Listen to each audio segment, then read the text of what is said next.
Yo, yo, yo, yo, yo, yo, yo. Yo, yo. What's good with it? It's the homie Mac, music, art, culture, knowledge. Each one teach one, peace and love. Reporting live from the Dogon.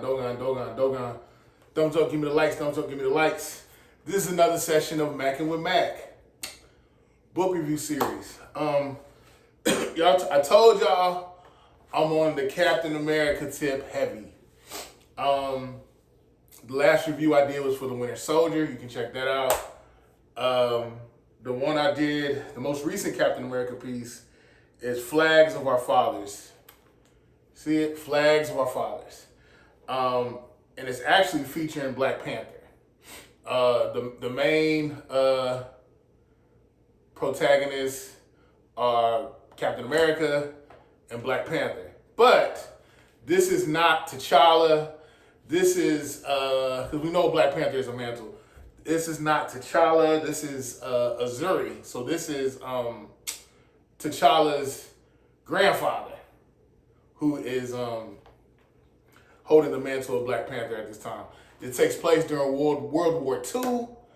The writing is done by, hold up, gotta get there. It was written by Reginald Hudlin. Artwork is by Dennis Cowan. Dennis Cowan. It's a 4-part series. This is part 1. Takes place again during World War II. There is a special unit of fighters called the Howlers that are led by Nick Fury. So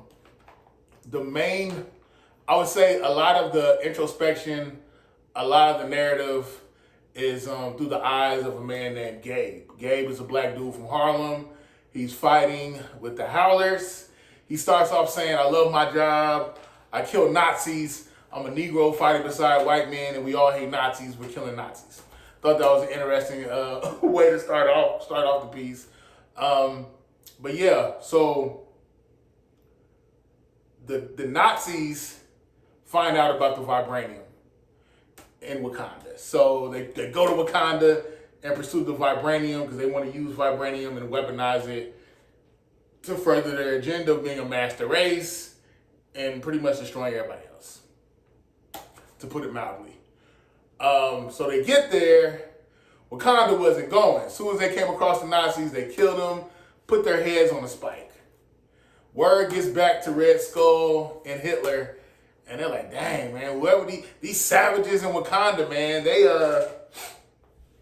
living this savage life. They beheading people and putting their heads on the spike. So they're thinking, okay, there's a way, there has to be something that we can do to penetrate Wakanda's borders and get the vibranium. So they're trying to brainstorm and get it together. During this time, though, Captain America ends up coming across, hold up one second. So the Howlers, they find out about Wakanda. Captain America finds out about Wakanda. He gets to Wakanda and he meets the Black Panther for the first time. Him and the Black Panther are talking. He's trying to get information about the Nazis. Azuri, who is the Black Panther at the time, says, look, man, I'm not going back and forth with you. I'm not giving you no intel. I don't know y'all folks. Just leave us alone. We want to be isolated from y'all. Let us live in peace amongst ourselves. Goodbye. Captain America's not going. He's trying to have a conversation, which leads to a fight. The fight ends in a stalemate.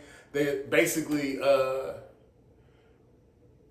leave having a mutual respect for one another. And he takes in, well, Captain America lets him know, like, look, man, the Nazis, they're going to try to come back. So let's work together and defeat the Nazis. Azuri mulls over it, and he says, you know what, okay, we can work together. Let's work together. You seem like a good guy. We'll work together. So, and Azuri said something really interesting. He was just saying how, Captain America, I respect what you're doing. I respect the principles that you stand on. But you have to remember, when a nation doesn't have an outward enemy, eventually they have to worry about their own borders. There ends up becoming a threat from within.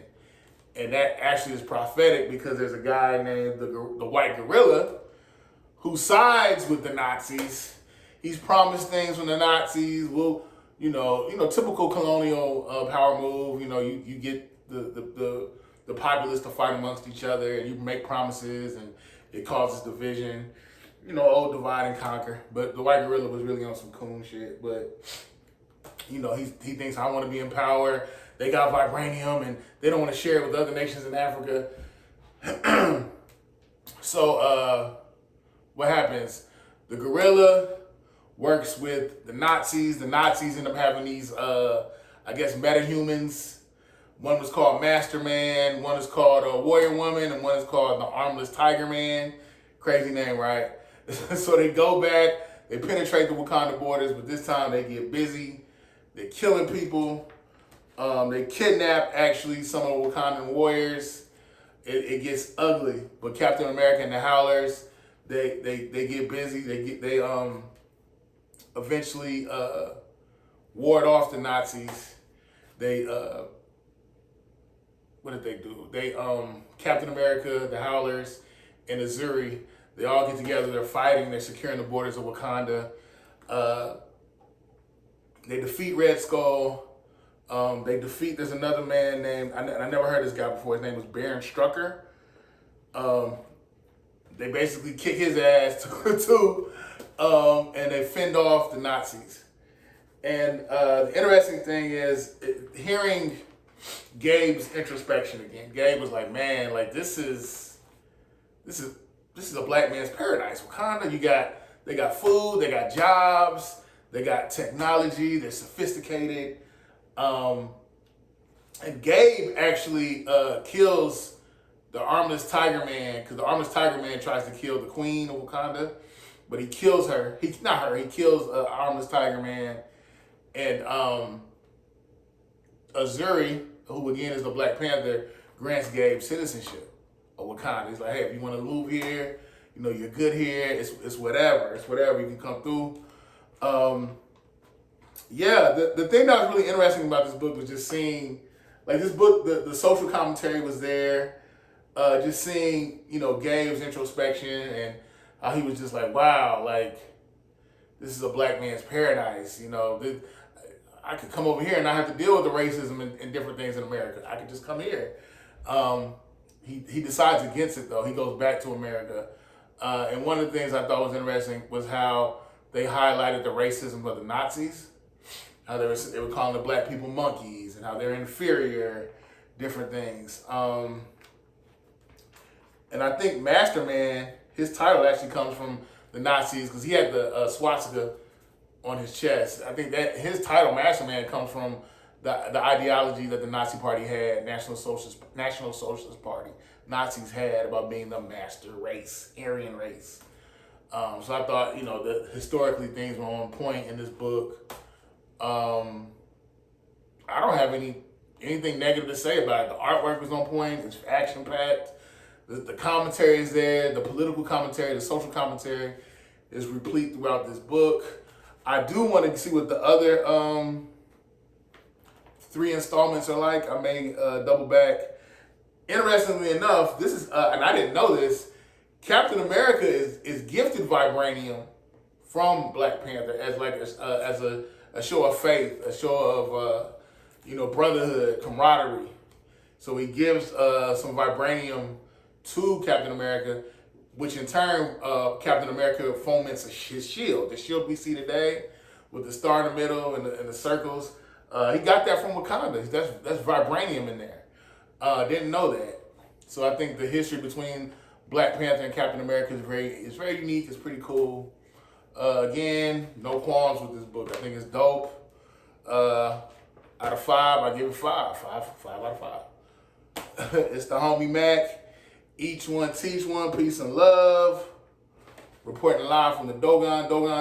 Signing out from the Dogon. Thumbs up, give me the likes. Thumbs up, give me the likes. It's the homie Mac, man. I'm out.